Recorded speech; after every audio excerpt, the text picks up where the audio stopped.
Good evening, Ma'am Phil Joyce Ombayan and Buddies. I am Janelle F. Mahusay. I am the reporter of Chemical Bonding. Introduction. Chemical bonding is a core chemistry concept explaining atom attractions, molecule formation, and reactions. It relies on understanding atomic structure, nucleus, with electrons and energy levels, focusing on valence electrons in the outer shell. Chemical bonding, it is important basic concept of chemistry. It helps us to understand kung yun sa pagbuo ang molecules and yun sa pagbuo ang molecules o unsay mahitabo sa mga chemical reactions. According sa book, dili ma-explain sa mga scientists kung yun sa pag dikit-dikit sa atoms o giyon sa pagbuo ang mga substance kung walay chemical bonding. But before that, para mas makasabot ta sa chemical bonding, let's talk about atom. Atom is nana siya nucleus. Nucleus sa tunga. Ang nucleus ay ginabuo na siya sa protons and neutrons. Sa kilid sa nucleus na ay mga nagtuyok nga electrons. Electrons kay importante na siya kay sila ang mo-determina kung unsa ang paglihok ang mga element. Every element na sila ay kaugalingong arrangement sa electrons. That's why they have different chemical properties at reactivity. For example, kay noble gases. Noble gases kay not reactivity. The alkali metals has a high reactivity. And next is the overview of chemical bonding.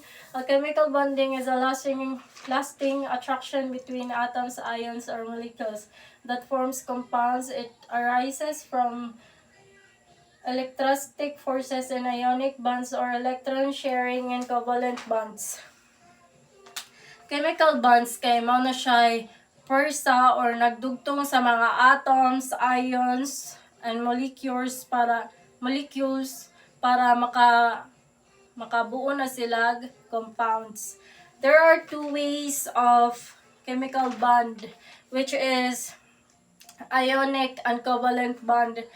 First is ionic bond kay mao na siya mabuo na siya kung naay attraction sa opposite charge ions. Ang covalent bond kay mabuo pa na siya kung mag-share ang atom o electrons.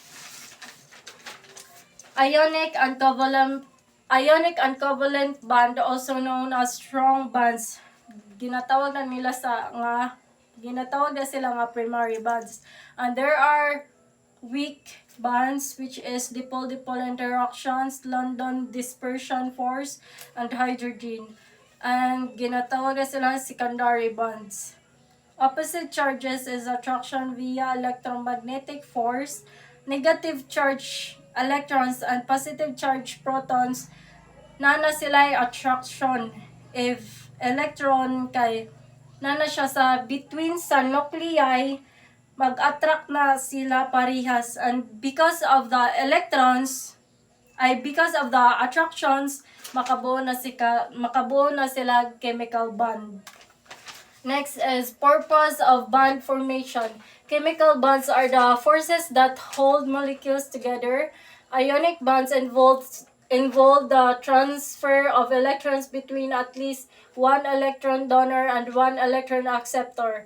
In contrast, covalent bonds occur when atoms with similar electronegativity share electrons, as neither atom has a stronger pull to attract or repel them.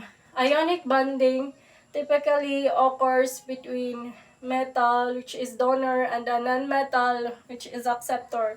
In this process, metals lose their few outer electrons while non-metals gain electrons to satisfy the octet rule, allowing both achieve a stable noble gas configuration. This electron transfers create charged cations and anions, which must result in a compound with a net charge of 0. There are many types of chemical bonds and forces that bind molecules together. there are two most basic types of bonds, which is ionic and covalent. Ionic bonding, it is particularly it is a process on how pugyo sa pagkapit or pagsama-sama ang atom to become more stability or strong. What is ionic bonding? It is a form between metal and non-metal. For example, anak ay, ang atom is gusto nila ma-complete or mahimong silang stability.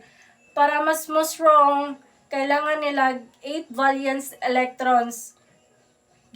Ginatawag na siya nga octet rule. Ang metal kay mo na siya maghatag.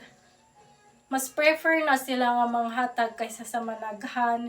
Mo na siya cation, which is positive charge. Ang non-metal kay mo na sila tagdawat. Na sila kuwang mangdawat na sila para mahimong anion, which is mahimo na siyang negative charge.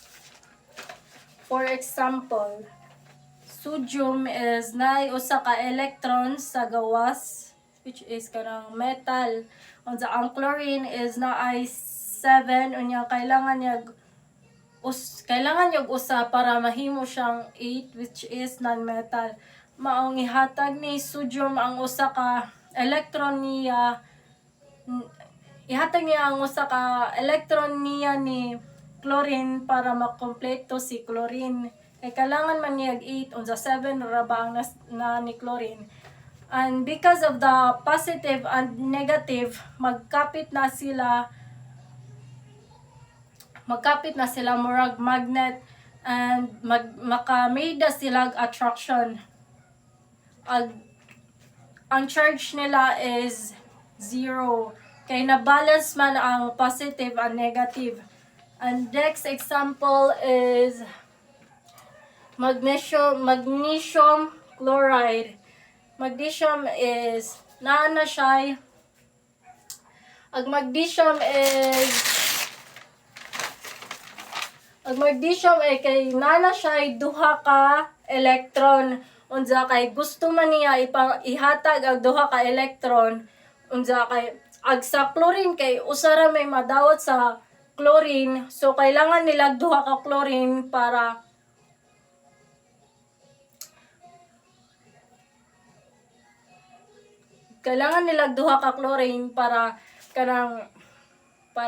madawat nila ang duha.